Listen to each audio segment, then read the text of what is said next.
আমাদের দুনিয়ায় অনেকেই ভাবে যে আমি একজনের সাথে একটা কথা বলছি, কেউ শুনতে পারলো না, বা ধরেন আপনাকে নিয়েই আমি যদি আর একজনের কাছে বলি যে এই মানুষটার কথা বা কাজ অন্যরকম।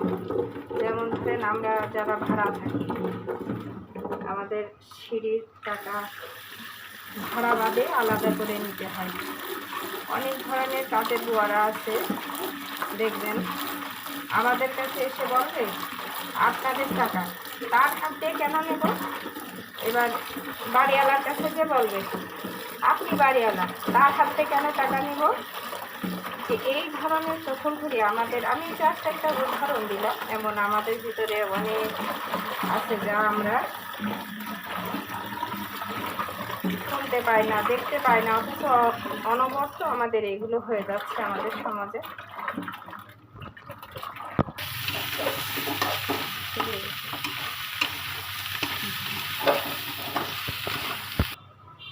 এই যে আমরা চকুলখড়ি করি, তো আমরা চকুলখড়ির পরিণতি আমরা কেউই জানি না।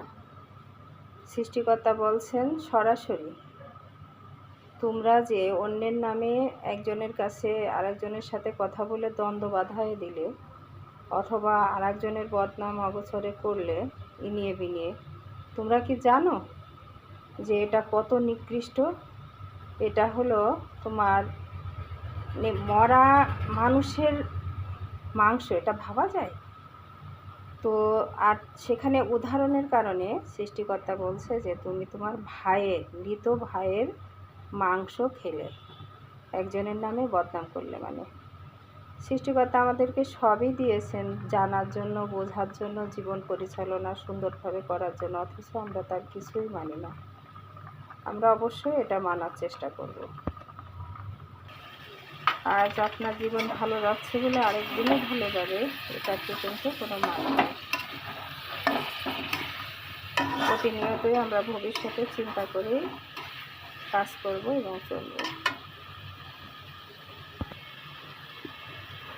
যে কোনো কলায় আমার কাছে যাক, খুব ভালোভাবে এটা